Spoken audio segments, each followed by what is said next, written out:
Good morning, everybody. Happy Easter. So I got one little project before I go out here with the family and do some Easter egg hunting. Today we focused on our seat cover. So we got an HCC seat cover. I think it's like hidden camo or something, but very affordable and just awesome customization. I think this seat cover cost me like 50 bucks. It's all gripper. Obviously, it's got my name, my saying that I've kind of adopted, obviously, layer the cable guy, get her done.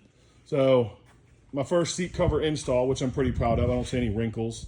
Does take a little bit of time, a little bit of effort, but it can be done. The next thing would be this seat latch. So you don't always have to be a racer to do things, but this right here is a seat latch made from Cecco Racing. And he makes them for the Renegade and the Outlander. So he doesn't really advertise the Outlander one because I guess it's not very common for people to race Outlanders, but it's starting to come into play. But you don't have to race to use these. So the reason we use this is these seat latches are very light and can come undone. And if you're racing and bopping and beating in the trail, it can come undone. And the last thing you want to see is your seat go flying.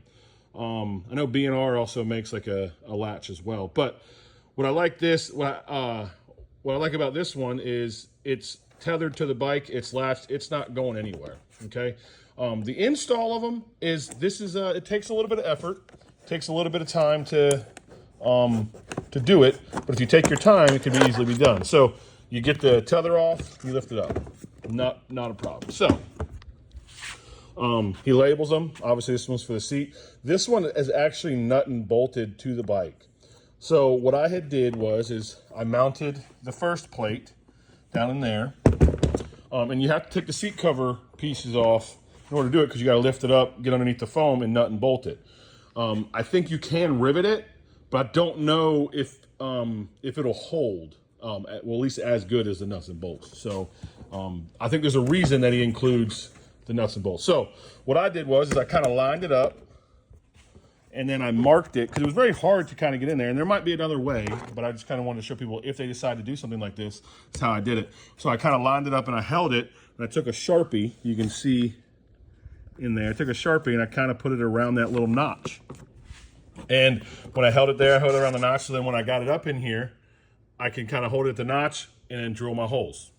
And that's how I kind of did it. Once I drilled my holes, I lightly bolted it up and realized that it worked and tightened them down. I did put some Loctite on them.